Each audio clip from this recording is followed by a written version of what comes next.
Hi, this is James from Tabletop Gaming Guild, and today we're going to go over the 2 to 6 player game Plunder, A Pirate's Life, published by Lost Boy Entertainment.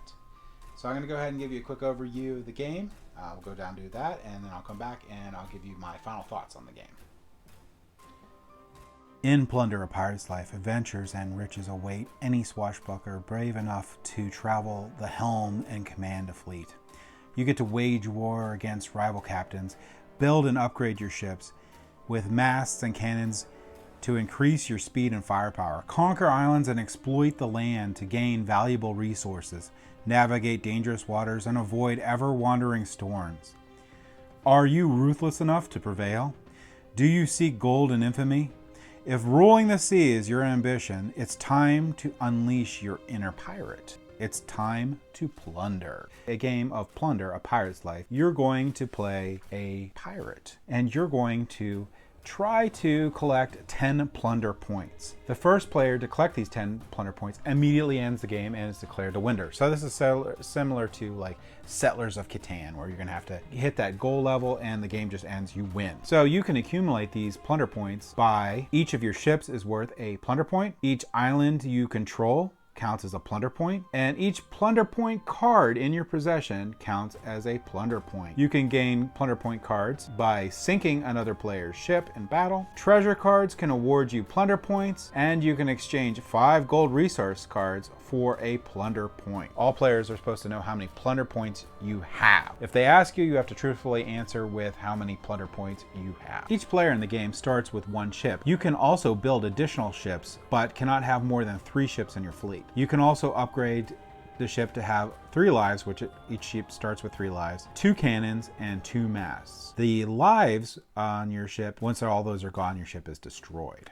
And throughout the game, what you're going to be doing is you're going to be sailing your fleet and going to the different islands and trying to conquer them, take out other players' ships, and you're going to be on the lookout for the storm. So at the beginning of the game, you're going to place out X's on the board. These are red X's, and they're indicating of treasure locations on the board. There's going to be an alphabetical spinner and a numerical spinner. You're going to spin them and look at your board coordinates and place the X in those coordinates. The number of X's placed on the board is determined by player count. Each player is also going to pick 1 starting island. To determine the picking order, each player rolls a die. The highest number wins, and you just roll off till someone actually wins. And then you're going to proceed counterclockwise for placement of ships. Each player is also going to get 3 resource cards that they can use throughout the game to start with, and these are hidden, so don't show them to anyone. And then after that, the last player to choose an island is the first player for the game. Turn order goes clockwise. Players are going to start the game by drawing 1 resource card from the face down deck for each island they own, and these cards are added to your hand, and there's resources you can use throughout the game. You roll the sail die to move your ship, and this is a 6-sided die. You're going to roll the die, and you can split up your movement between your ships that you have, and that is the number you can move or sail during that turn. As your ships sail across the map, there are several interactions that are pretty cool that you can take.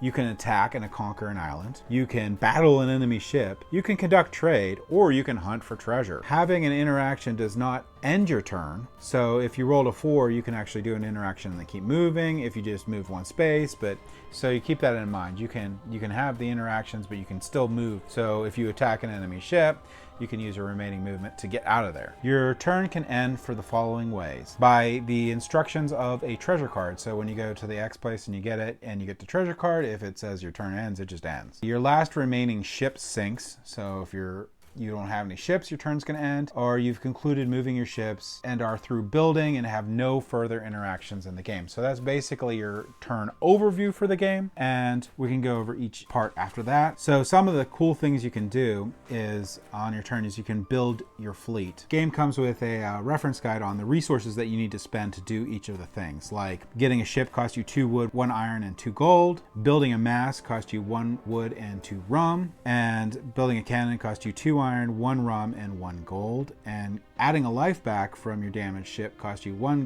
wood, 1 iron, 1 rum, and 1 gold. And a couple cool things. So the lives are obvious.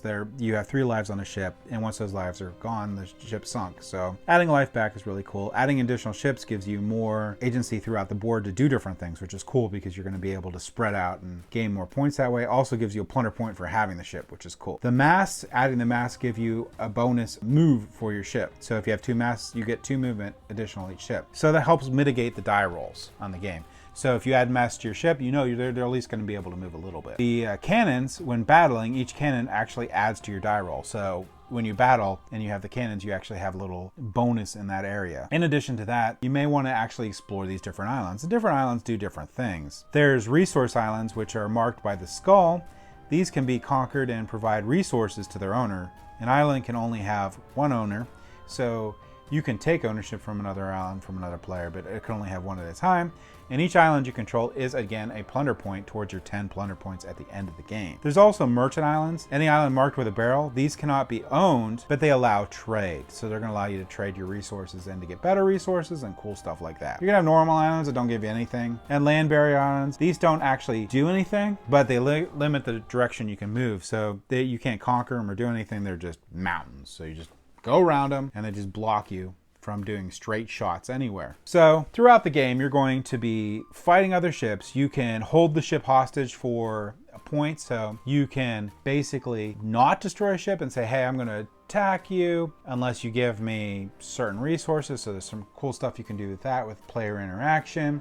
You can purposely go out and sink all of the opponent's ships. You can conquer the different islands. You can go to the X mark spot and get your treasure card and get cool different types of events that occur when that happens. So there's a lot of different things you can do throughout the game. This is just basically a general idea or overview of the game. There's really cool things you can do. One of the things I like the best about the game is when you meet up with another ship, you can do a couple different things. You can trade with that ship. So you can trade with a player if they're in your port you control. You can trade with a player if you're adjacent to one of their ships. And you can also do a couple other things when you're adjacent to their other ships. You can threaten them. And basically when you threaten, you demand resources for free. And you do this in saying that I'm not going to attack you if you trade with me. The other thing you can do is bribe. If your ship or island is about to be attacked, you can offer a bribe. You can bribe them and say, hey, I want to give you 2 gold if you just leave me alone. You can also do treaties. To do this, you can trade goods or accept bribes, and you can enter a treaty with that player. And what that means is you cannot attack their ships, you cannot attack their islands, and you cannot use treasure cards that impact that player. And the one final thing I wanted to throw out there too, it adds a lot to it, is the moving storm. When the storm's going to run through the map, and if you need to go through the storm, you're going to have to actually pay resources to move through the storm. If you're going to move into the storm, it costs you 2. If you're going to try to move through the storm, it's going to cost you 4. If you're in the storm moving out, it costs you 2 resources. If you're moving inside the storm, it costs you none. So storms are really important. The other thing too is players that are in the storm cannot attack, they cannot collect treasure, and players can attack each other inside the storm. So storms play a big part of the game. The other thing too is if the storm goes over one of the islands you control, you can't get the resources from it. And the only way the storm is actually going to occur is if you roll that dreaded 1 on the die on your turn. Then the storm is going to move to a new location based on the spinners. And whatever the spinner, so they're going to set, like let's say it's ace 5 or whatnot, the center of the storm will be placed on that grid location. So that's just basically general overview of the game. Let's go ahead back up to the table here and I'll give you my final thoughts on Plunder, A Pirate's Life. So Plunder, A Pirate's Life. I will say that I like this game. I like the upgrading of the ships. I like the exploration portions of it. The game is, however, very light. And there is a roll and move aspect to it.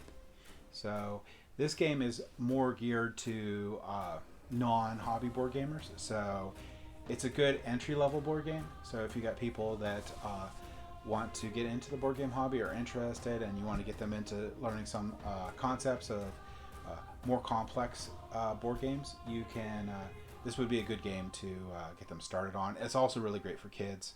The component quality for this game is amazing. The big chunky ships are really well made, and you also have the cannons and sails, all really good component quality. So the quality of this game is really high. I would recommend this game for playing with children again and playing with people new to the hobby. It is a lot of fun. If, however, you're looking for a pirate themed game that is going to be more on the hobby level board game side with more strategy to it, this may not be the game for you. But again, if you have young kids that love pirates, and or you have friends that aren't really into playing some of the more complex games, this might be right up your alley. So I do recommend Plunder: A Pirate's Life for that.